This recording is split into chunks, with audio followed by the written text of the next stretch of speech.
Bueno, vamos a empezar con el tema 1 de la asignatura este año. Se llama No estoy de acuerdo. La razón por la que se llama así o por qué vamos a analizar este tema. Bueno, pues está basado en una experiencia que como profesor tuve cuando empecé a impartir la asignatura, y es que resulta que tú en clase hacías una pregunta relacionada con un tema de ética. Por ejemplo, decía, oye, ¿cómo puedes saber si algo es bueno? La gente decía, no, eso depende de cada uno. Tú, bueno, vale. ¿Cómo puedes saber si eres realmente feliz? No, es que eso depende de cada uno. Yo decía, bueno, pues si todo depende de cada uno, todo puede darse por válido, ¿no? O sea, si yo considero que esto es así, pues cojo y lo hago. Y eso evidentemente dificultaría muchísimo la convivencia. Y además dificultaría mucho el que la gente pueda desarrollarse como persona, ¿no? Basándose a lo mejor simplemente en criterios subjetivos, instintos o impulsos. Eso por un lado. Por otro lado, me gustaría también aclarar antes qué es la ética, para que veáis que lo que defiende es alcanzable. La ética es una rama de la filosofía, por lo tanto lo que va a utilizar siempre como herramienta fundamental es el uso de la razón. Claro, la razón hay gente que piensa que también depende de cada uno. La respuesta obviamente es no. 2 más 2 es 4, eso es un criterio racional, y si alguien piensa que es 5, pues lógicamente está equivocado. Por otra parte, el que intentemos establecer, como dice la ética, un modelo de conducta que sea universal y válido para todos, no atenta en absoluto contra tu libertad. Siempre se respeta la conciencia del individuo cuando actúa. Ahora bien, si yo quiero ejercer un derecho tan fundamental en mi vida como es la libertad, tengo que tener siempre presente que todo derecho implica un deber. Dicho de otra manera, si yo quiero ejercer el derecho a la paternidad, inmediatamente me van a surgir un montón de responsabilidades asociadas. Todo derecho implica un deber, por lo tanto el hecho de que yo decida algo en el uso de mi libertad, a su vez se convierte en una responsabilidad, que son los deberes que se derivan de tener ese derecho.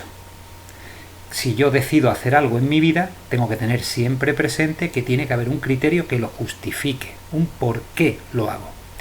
Teóricamente, la libertad no es hacer lo que quieras, porque entonces el mundo sería un caos. La libertad tiene que estar muy relacionada, lo veremos más adelante, con el hecho de elegir aquello que debes en función de quién eres. Somos únicos, somos irrepetibles, es la base de la dignidad. Ejercer el derecho a elegir tiene una obligación inmediata, y es que vas a tener que escoger aquello que debes para alcanzar el objetivo que como persona única o irrepetible tienes, que es llegar a ser tú mismo, ¿vale? No hay otro. Bueno, vamos a ver cuáles son las reglas de juego fundamentales, y a partir de ahí yo creo que todo irá quedando más claro. Por ejemplo, punto 1. Se trataría de evitar, en la medida de lo posible, la afirmación depende de cada uno. Como digo, porque si es así, no podemos llegar nunca a un acuerdo común. ¿Es malo tener opiniones? No, todo lo contrario. Una persona cuando genera una opinión en su cabeza es porque ha observado una realidad y se ha posicionado ante ella. Y eso está muy bien. Ahora bien, para la convivencia es fundamental intentar buscar siempre lo que llamaremos la objetividad. Es decir, que tu opinión, que la mía, que lo que para ti es de una manera y para mí de otra no signifique nunca un conflicto. Decía Sócrates que la verdad se alcanza partiendo de las subjetividades, es decir, de las opiniones personales. Y mediante un diálogo vamos razonando y alcanzamos una verdad.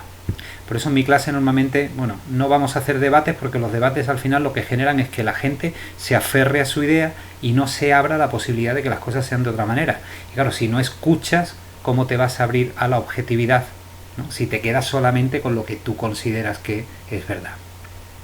Segunda regla, sigo hacia adelante. No confundir la verdad con mi verdad. Hay que aceptar la realidad por encima de mi criterio. A mí me gustaría que muchas cosas no fueran como son, o yo creo que deberían ser de una manera, pero muchas veces esa realidad no la podemos cambiar. ¿Qué debemos hacer? Primero, no confundir lo que pensamos debe ser con lo que es.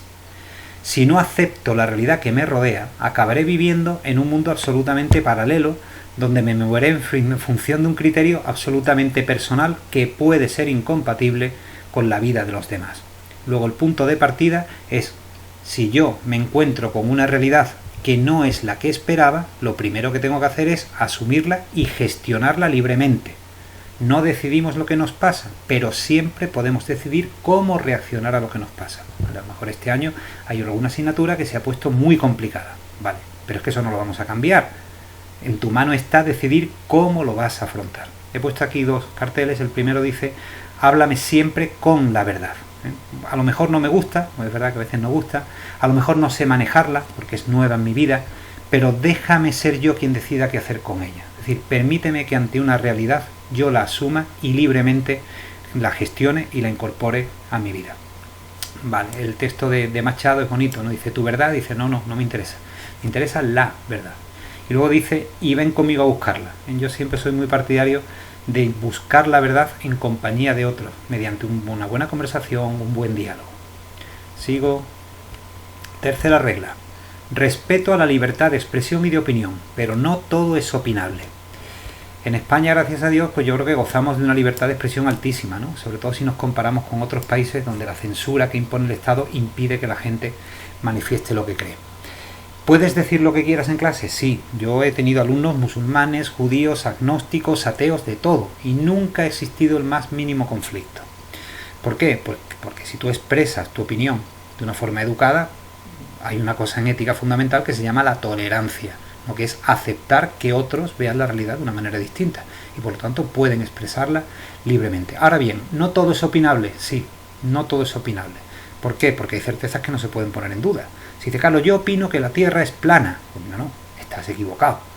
¿Cuál es el límite en el caso de la ética? El límite lo establecen los derechos humanos. Es decir, si alguien en clase hace una afirmación diciendo que él considera que algo debe ser de una manera y resulta que es contrario a los derechos humanos y al concepto, por ejemplo, de dignidad, de libertad, de vida, en fin, lo que es básico, lógicamente ahí habrá que pararse y decir: mira, tu opinión es esta, pero al menos que sepas que esto es así, ¿no? O que hoy en día esto está determinado de esta forma. Los límites a la libertad de expresión los suelen poner siempre las leyes de cada país. En este caso yo he cogido una diapositiva donde aparecen algunas limitaciones que son muy sensatas. Por ejemplo, cuando hables, cuando expreses tu opinión, intenta no subvertir el orden público. A mí me llama mucho la atención cuando la gente se manifiesta por las calles defendiendo algo que es absolutamente lícito, pero acaba rompiendo los escaparates de las tiendas. Tú dices: bueno, ¿qué tiene que ver? O sea, tú di lo que piensas, pero ¿qué culpa tiene el comerciante que está haciendo su trabajo y que al día siguiente, cuando llega, se encuentra que su negocio está hecho un desastre, ¿no?